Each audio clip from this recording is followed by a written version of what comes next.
বন্ধুরা সোয়ারিঘাট অর্থাৎ সোয়ারিঘাট মানে কি চকবাজারে যে ঘাটটা আছে এই ঘাটে এই পিলারটা মনে হয় 10-15 বছর ধরে পড়ে আছে।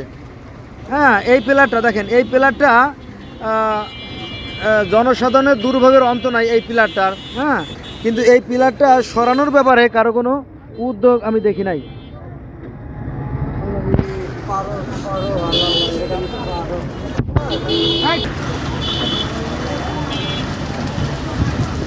বন্ধুরা, এই যে ঘাসগুলো কালের সাক্ষী হয়ে দাঁড়িয়ে আছে যে সিটি কর্পোরেশন এখানে কাজ করে না বা ময়লা পরিষ্কার করে না। দেখেন, এই যে করলেও যথেষ্ট হয় না, করে না তা না, এই দেখেন, এই যে দেখেন এগুলো কালের সাক্ষী হয়ে আছে।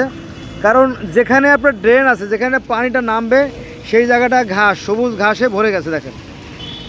হ্যাঁ, এখানে বেশিরভাগই চোর, আপনারা জানেন তো, তাই না? কি আর বলবো, চোর চোর চোর আর কি, শুধু চোর আর চোর।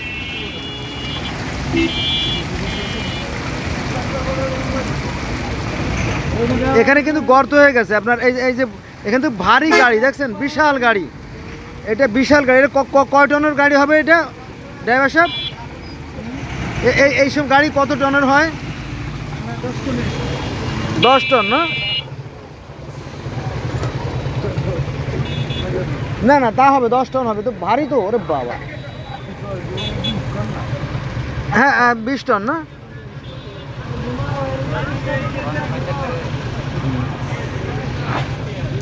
এই দেখেন, এই যে এটা হচ্ছে 6 চাকার গাড়ি, 6 চাকার গাড়ি 20 টনের মতো।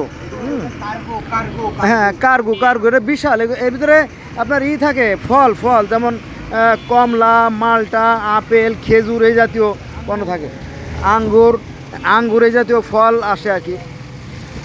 দেখেন কি নারকীয় দৃশ্য। এই যে জমা পানি, এই পানিগুলো মূলত আপনার এই যে মানে যে ঢালাই, যে প্লাস্টার, এই প্লাস্টারের নিচের যে লেয়ারটা আছে এটাকে নরম করে দেয়। হ্যাঁ, এক সাইড থেকে নরম করে দেয়। নরম করে দেওয়ার ফলে এই সমস্ত ভারী গাড়ি যখন যায় তখন ওই রাস্তাগুলো আপনার ডেবে যায়, ভেঙে যায়, বসে যায় আর কি।